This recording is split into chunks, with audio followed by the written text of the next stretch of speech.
اللہ کے رسول صلی اللہ علیہ وسلم فرماتے ہیں اذا حضرتم موتاکم فاغمضوا البصر، کہ جب آپ کسی کے پاس آتے ہیں وہ اللہ کو پیارا ہو گیا ہے، اس کی آنکھیں اگر کھلی ہوئی ہیں تو اس کی آنکھیں بند کر دی جائیں، کیونکہ یہ جو بصر، یہ جو نگاہ ہے،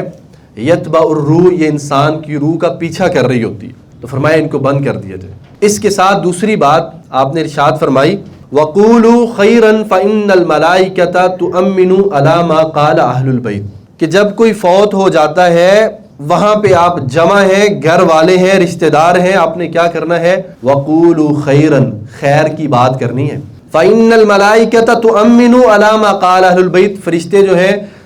جو آپ گھر والے، عزیز، اقارب، بہن، بھائی، اولاد، جو کہتے جاؤ گے فرشتے اس پر آمین کہتے جائیں گے۔ ہمارے ہاں معاملہ دونوں طرح سے الٹ ہوتا ہے، جن کا چلا گیا ہوتا ہے ان کو دکھ اتنا ہوتا ہے کہ وہ اس طرح کے الفاظ کہتے جاتے ہیں کہ جن کا اللہ اور اس کے رسول نے حکم نہیں دیا، جو بد دعاؤں کی شکل اختیار کر رہے ہوتے ہیں، اور جن کا گیا نہیں ہے وہ ٹولیوں میں بیٹھ کر جو ہے نا وہ غیبتیں کر رہے ہیں، چغلیاں کر رہے ہیں، برائیاں کر رہے ہیں، اس طرح کی جو ہے نا وہ محفل سجی ہوئی ہے۔ رسول کتنے ایسے لوگ واللہ العظیم قبرستان کے اندر، ایسے جنازے کے اندر 5-10 منٹ باقی انتظار ہو رہا ہے، وہ ایک دوسرے سے نا وہ مال و دولت کی، حال احوال کی خبر لے رہے ہوتے ہیں، سناؤ وہ تمہارا کیا بنا، وہ اس کاروبار، دیہاتوں میں دیکھا وہ بھینسوں کی باتیں کر رہے ہوتے ہیں، تم بھینس لینے گئے تھے کیا بنا،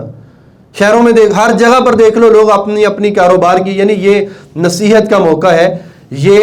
عبرت حاصل کرنے کا موقع ہے، وہاں پر بھی انسان جو ہے نا وہ اپنی دنیا کے اندر کھبا ہوا ہے، دنیا کے اندر جو ہے نا وہ لگا ہوا ہے۔ رسول اللہ صلی اللہ علیہ وسلم فرماتے ہیں کہ یہ جو وقت ہے وَقُولُوا خَيْرًا، کوئی خیر کی بات کہو، کوئی بھی خیر کی بات کہو۔ فَإِنَّ الْمَلَائِكَةَ تُؤَمِّنُ عَلَى مَا قَالَ أَهْلُ الْبَيْتِ، گھر والے جو بات بھی کہیں گے فرشتے اس پر آمین کہتے جائیں گے۔ اور گھر والے کیا کہتے ہیں؟ ہمارے اندر اللہ ہمیں ہدایت عطا کرے